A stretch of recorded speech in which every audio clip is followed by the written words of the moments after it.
bitta papkacha sozdat qilamiz. Arxivdan chiqarib olish kerak. Arxivdan chiqarib olamiz.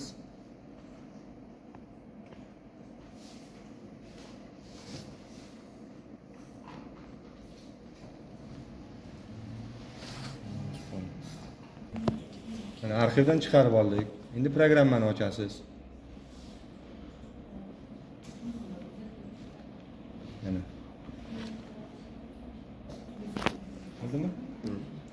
Ana endi customize ga kirasizda configure project pas qilasiz. U external files qilib add qilasiz. Boyagi papkadagi materiallarni ko'rsatishingiz kerak. Hozir papkani topib olamiz. Map degan papkaga kirasiz. Add subpass degan joyga pichichka qo'yasiz. 100 pazni bosasiz. Keyin OK qilasiz. OK. Ana endi modelni o'zini olib kirasiz. Import, merge qilasiz. Yana o'sha faylni topamiz.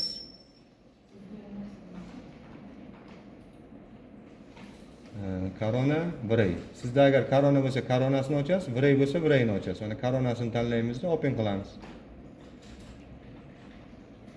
Hamma bu yerdan nechta bo'lsa, olni bosasiz, hammasi o'tadi, OK qilasiz. Endi ozgina kutib turasiz.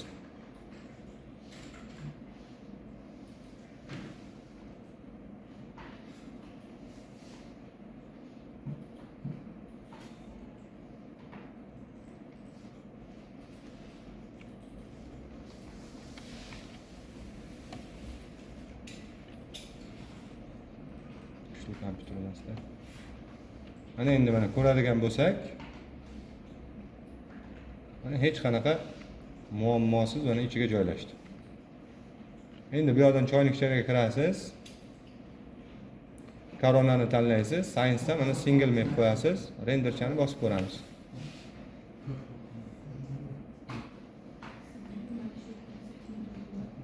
Darsda bu yana.